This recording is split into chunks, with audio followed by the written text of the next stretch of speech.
আত্মমানবতার সেবার উদ্দেশ্যে সালসাবিল ফাউন্ডেশন এর শুভ উদ্বোধন হয় গতকাল ২০ ডিসেম্বর ২০২৪ অনুষ্ঠানটি শুরু হয় পবিত্র কুরআন থেকে কিছু তেলাওয়াতের মধ্য দিয়ে। ফিতা কেটে উদ্বোধন করেন আহ্বায়ক নুরুল ইসলাম দিলু।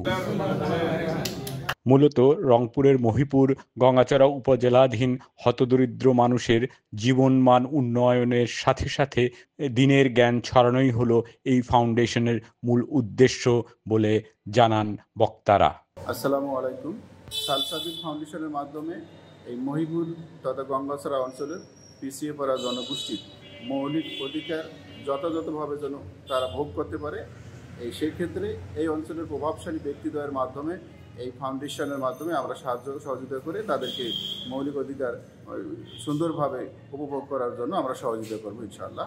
ক্ষেত্রে স্বাস্থ্য, বস্ত্র, চিকিৎসা সহ নদী ভাঙ্গন, বন্যা সব কিছু এর অন্তর্ভুক্ত থাকবে ইনশাআল্লাহ।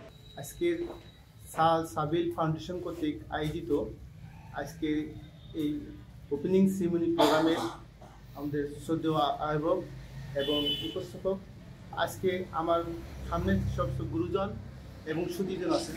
আসসালামু আলাইকুম রহমতুল্লাহ বারাকাতুহু। সর্বপ্রথম আল্লাহ সুবহানাহু ওয়া তাআলার দরবারে শুকরিয়া আদায় করছি, আল্লাহ যে আমাদেরকে আপনাদের সাথে একত্রিত হওয়ার মতো তৌফিক দান করেছে। ইনাম ও Shahriar, staff reporter, Bangla FM।